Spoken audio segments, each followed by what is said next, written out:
পর্ব ২১২। সুদিনে কৃতজ্ঞ থেকে দুর্দিনের জন্য প্রস্তুত থাকুন। আরামে, শান্তিতে ও সুস্থ থাকাকালে প্রায় প্রার্থনা করুন।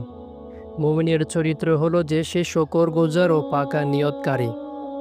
সে ধনুক তীর থেকে নিক্ষেপ করার আগেই ওটাকে ধার দিয়ে নেয় এবং মুসিবতে পড়ার অর্থাৎ দুর্দশাগ্রস্ত হবার আগে সে আল্লাহর মুখাপেক্ষী হয়।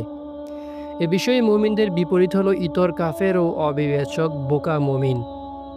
আর যখন মানুষকে কোনো ক্ষতি স্পর্শ করে তখন সে বিনীতভাবে বা একনিষ্ঠভাবে তার প্রভুকে ডাকে।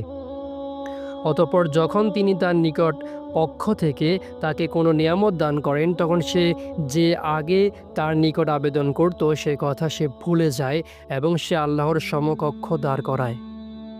অতএব যদি আমরা সত্যি নিরাপদে থাকতে চাই তবে আল্লাহর নিকট আবেদন, দোয়া করায় এবং আল্লাহর প্রশংসায় আমাদেরকে অবশ্যই অটল থাকতে হবে। স্বাচ্ছন্দ্যের বা সুখের সময় আল্লাহর নিকট প্রার্থনা করার উদ্দেশ্য হল ইমাম হালিমের মতে আল্লাহর প্রশংসা করা, তার শুকরিয়া আদায় করা এবং তার অগণিত করুণাকে অনুধাবন করা এবং একই সময় হেদায়েত ও সাহায্য চাওয়া।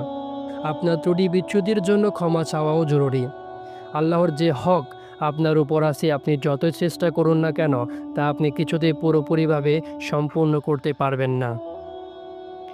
নিরুদ্বিগ্ন ও নিরাপদ অবস্থায় যে ব্যক্তি সে অধিকার সম্বন্ধে অমনোযোগী থাকে সে নিম্নোক্ত আয়াতের মধ্যে উল্লেখিত লোকদের দলে পড়ে। আর যখন তারা জানে ছড়ে তারা আল্লাহর প্রতি তাদের বিশ্বাসকে খাঁটি করে তাকে ডাকে, কিন্তু যখনই তিনি তাদেরকে স্থলভাগে উত্তীর্ণ করেন তখনই তারা আল্লাহর সাথে শরীক সাব্যস্ত করে। সূরা আল আনকাবুত।